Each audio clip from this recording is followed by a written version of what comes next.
Salmo 78, versículos 1 ao 8, um pedido de atenção, 9 ao 39, a história de Israel, 40 ao 55, o seu estabelecimento em Canaã, 56 ao 72, a misericórdia de Deus para com Israel,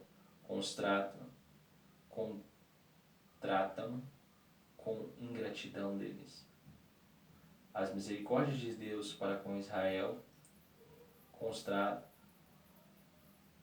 contrastam com a ingratidão deles. As misericórdias de Deus para com Israel contrastam com a ingratidão deles. Versículos 1 a 8. Essas coisas são classificadas como escondidas e encobertas, porque devem ser examinadas com muito cuidado. A lei de Deus foi dada com um encargo em particular. Os pais deveriam ensiná-la com muita diligência aos seus filhos, para que a igreja permanecesse para sempre. Também para que a providência de Deus, em misericórdia e juízo, lhes desse ânimo para estarem de acordo com a vontade de Deus. As obras de Deus fortalecem muito a nossa resolução de guardar os seus mandamentos. A hipocrisia é o verdadeiro caminho para a apostasia. A hipocrisia é o verdadeiro caminho para a apostasia. Os que não corrigem o seu coração não serão fiéis a Deus. Muitos pais, por negligência e maldade, chegam a ser assassinos de seus próprios filhos. Porém, os jovens, mesmo abrigados,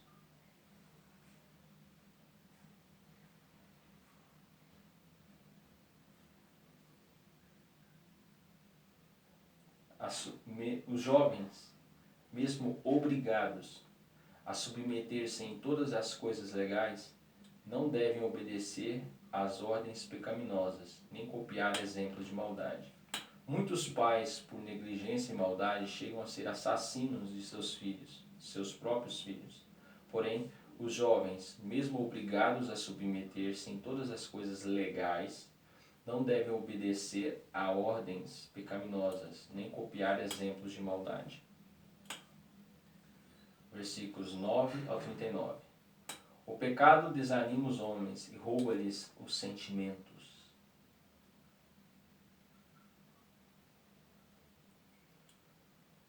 O esquecimento das obras de Deus é a causa da desobediência para com as suas leis. Esse relato narra a luta entre a bondade de Deus e a maldade do homem. O Senhor ouve todas as murmurações e desconfianças, e delas desagrada-se muito. Os que não creem no poder da rica misericórdia de Deus sentirão o fogo de sua indignação. Os que não podem confiar na providência de Deus, a caminho da salvação que Ele concede, não podem dizer que confiam nela como sua fidelidade suprema e derradeira. A todos os que por fé pedem, buscam e batem à porta do Senhor, terão para si abertas a qualquer momento as portas do céu. A nossa falta de confiança em Deus agrava grandemente o nosso pecado. É expresso o seu ressentimento pela provocação deles, não ao negar o que desejava por causa do pecado de luxúria, mas quando lhes concede isso. A concupiscência não se contenta com nada. Os que satisfazem a sua luxúria jamais se apartarão dela. Sem dúvida, são duros os corações que não se derretem pelas misericórdias do Senhor, nem se quebrantam por causa dos seus juízos. Os que ainda vivem em pecados voluntários devem continuar ainda em problemas. E a razão pela qual vivemos em tão pouco consolo e tão poucos propósitos é que não vivemos por fé. Submetidos a tais censuras, professaram arrependimento, porém não foram sinceros, porque não foram constantes. Na história de Israel temos o retrato de nossos próprios corações e vidas. Na história de Israel temos o retrato de nossos próprios corações e vidas. A paciência, as advertências e a misericórdia de Deus os induziram a endurecer os seus corações contra a sua palavra. A história dos reinos é muito semelhante a esta. Os juízos e as misericórdias receberam pouca atenção, até que a medida dos seus pecados se completasse. As vantagens superiores não têm impedido que a igreja se apartem dos mandamentos de Deus. Até mesmo os verdadeiros crentes se lembram e têm reconhecido que durante muitos anos têm abusado da bondade de Deus e de suas providências. Quando chegarem no céu, como admirarão a paciência e a misericórdia do Senhor ao levá-los ao seu reino. Versículos 40 ao 55. Os que recebem a misericórdia de Deus não devem ser usados para pecar, porque as misericórdias que recebem tornarão seu castigo ainda mais agudo. Contudo, os que se veem submetidos à censura divina por causa do pecado não devem se desanimar. O Santo de Israel fará o que for melhor para a sua glória, o que for melhor para o bem deles.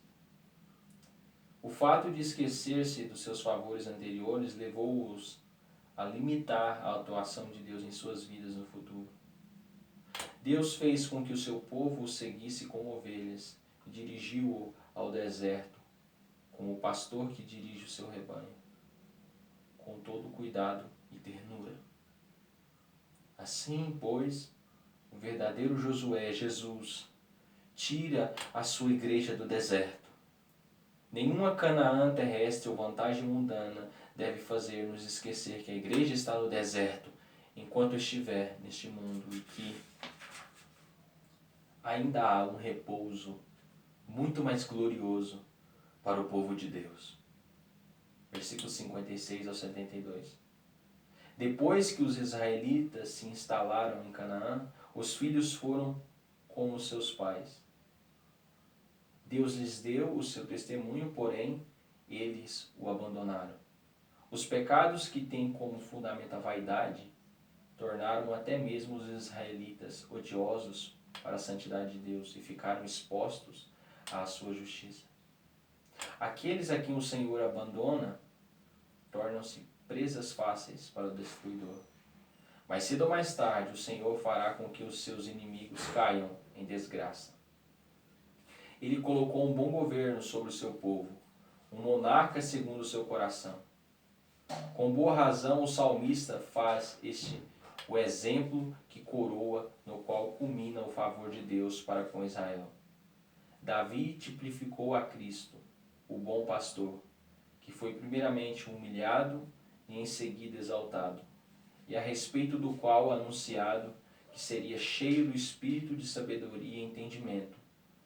Todos os seus súditos podem confiar na retidão de seu coração e na habilidade de suas mãos, e do incremento deste principado e da paz não haverá fim.